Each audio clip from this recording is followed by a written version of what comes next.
ప్రాజెక్టులన్నీ కూడా మరి దేవాదుల అన్ని ప్రాజెక్టులు పూర్తి స్థాయిలో పూర్తి చేస్తామని చెప్పి కూడా నేను మాటిస్తున్నా. ఇప్పుడు ఈ వరి ధాన్యం కూడా ఇప్పుడు కొనుగోలు ఎంఎస్పి ప్రొక్యూర్మెంట్ కూడా మొదలుగానుంది. మీ అందరికీ తెలియజేయాలి, తెలంగాణలో కాంగ్రెస్ ప్రభుత్వం ఏర్పడిన తర్వాత ప్రతి పంట భారతదేశంలోనే ఎక్కువ వరి ధాన్యం ఉత్పత్తి అయ్యే రాష్ట్రం ఇప్పుడు తెలంగాణ రాష్ట్రం. కాంగ్రెస్ ప్రభుత్వం వచ్చిన తర్వాత కాళేశ్వరం ప్రాజెక్టు నిరుపయోగంగా ఉండి మేడిగడ్డ, సుందిల్ల, అన్నారం బ్యారేజీల నుంచి ఒక్క చుక్క నీళ్లు కూడా లిఫ్ట్ చేయకుండా మేము అధికారంలో వచ్చిన ఈ మూడో పంటలో కూడా స్వతంత్ర భారతదేశంలో 29 రాష్ట్రాల్లో అత్యధిక వరి ధాన్యం పండడం. కానీ ఇప్పుడు ఈ పంట 148.5 లక్షల మెట్రిక్ టన్నుల వరి ధాన్యం మరి పండుతుంది. ఇప్పుడు దాంట్లో 80 లక్షల మెట్రిక్ టన్నుల వరి ధాన్యం మన కాంగ్రెస్ ప్రభుత్వం కొనుగోలు చేయబోతున్నాము. ఈ వరి ధాన్యం దిగుబడి కానీ ప్రొడక్షన్ కానీ 148.5 lakh మెట్రిక్ టన్స్ కానీ ప్రొక్యూర్మెంట్ ఫిగర్ కానీ 80 lakh మెట్రిక్ టన్స్ కానీ భారతదేశంలో ఏ రాష్ట్రంలో ఎక్కడ ఎప్పుడు జరగని విషయం కూడా నేను మనవి చేస్తున్నా. It is a record in India.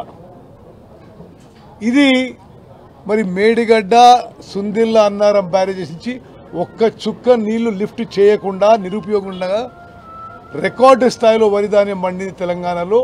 Record స్థాయిలో కొనుగోలు చేయబోతున్నాం. మరి ఈ విషయం తెలియజేస్తూ ఇంకో విషయానికి నేను స్పందించాల్సిన అవసరం ఉంది. ఈరోజు ఉదయం మరి బీఆర్ఎస్ నాయకులు హరీష్ రావు గారు ఏదేదో మాట్లాడాడు. నేను చాలా స్పష్టంగా చెప్తున్నా, గోదావరి జలాల విషయంలో కానీ కృష్ణా జలాల విషయంలో కానీ తెలంగాణ రాష్ట్రానికి మోసం, దగా జరిగిందంటే 10 ఏళ్ల బీఆర్ఎస్ పరిపాలనలో.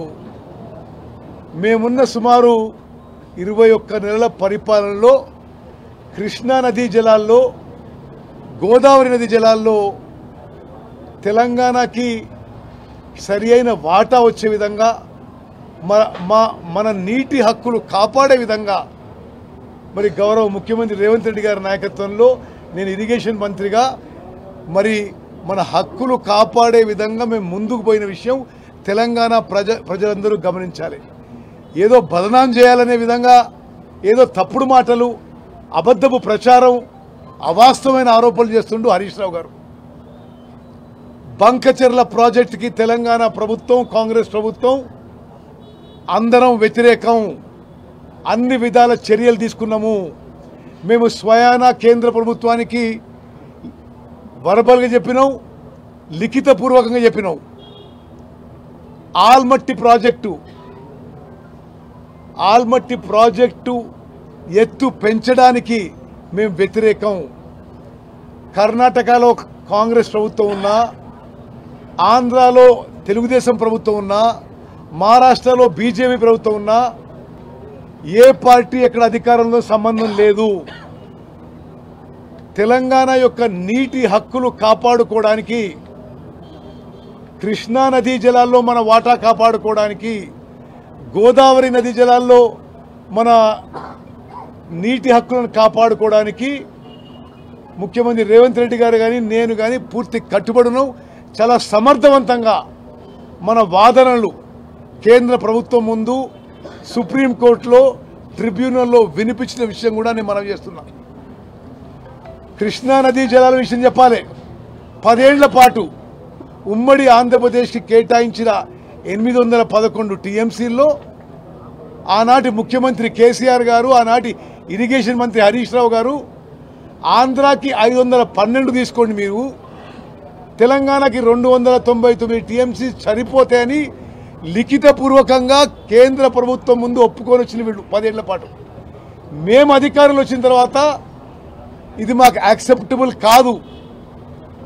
తెలంగాణకే ఉమ్మడి ఆంధ్రప్రదేశ్ కేటాయించిన 811 టీఎంసీలో 70% నీటిని కేటాయించాలని చెప్పి మేము సమర్థవంతంగా ట్రిబ్యునల్లో వాదనలు వినిపించినాము.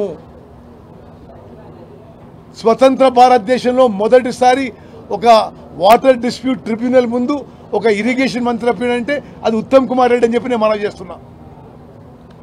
కృష్ణా నదీ జలాల విషయంలో ముందు కేటాయించిన 811 టీఎంసీలు 75% డిపెండబిలిటీ మీద మనకి 70% రావాలని వాదనలు వినిపించినాము.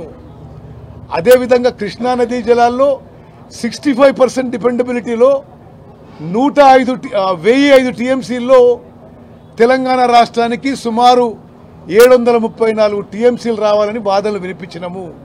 లిఖితపూర్వక వినిపించినాం, మరి వర్బల్గా కూడా ఆర్గ్యుమెంట్ చేసినాం.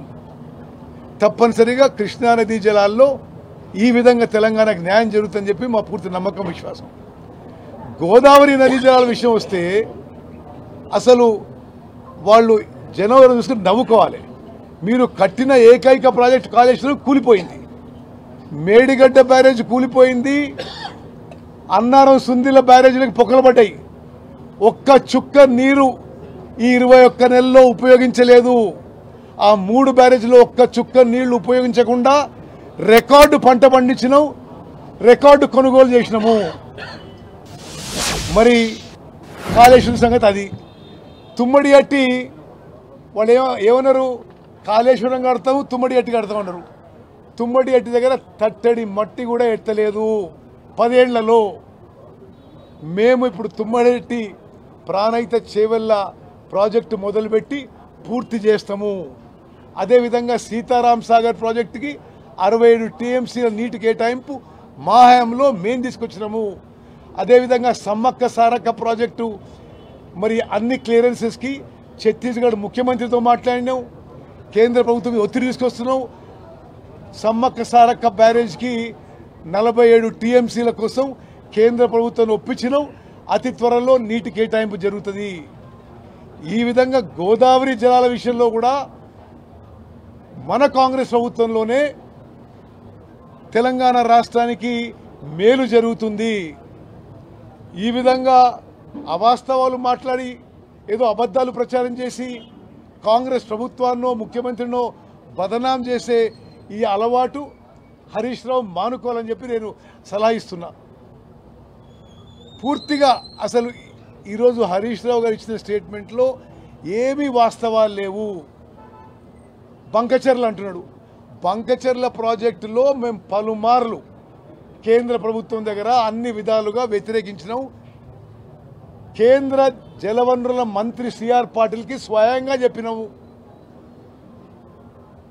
గోదావరి మీద ఉన్న కో బేసిన్ స్టేట్స్ అన్నీ కూడా తెలంగాణ, మహారాష్ట్ర అన్ని రాష్ట్రాలు వ్యతిరేకించినాయి. అదేదో వాళ్ళు ఆంధ్రప్రదేశ్ వాళ్ళు డిపిఆర్ తయారు చేసిన వాళ్ళు టెండర్ పిలిస్తే అదేదో తెలంగాణ ప్రభుత్వం ఏం చేయనట్టు మాట్లాడుతున్నాడు. మేము కాంగ్రెస్ ప్రభుత్వంగా బంకచెర్ల ప్రాజెక్టుకి వ్యతిరేకం, ఎట్టి పరిస్థితుల్లో కట్టనీయమని చెప్పి కూడా నేను మాటిస్తున్నాం. అదేవిధంగా కర్ణాటక ఆల్మట్టి హైట్ పెంచే విషయంలో కూడా అన్ని విధాలుగా ప్రస్తుతం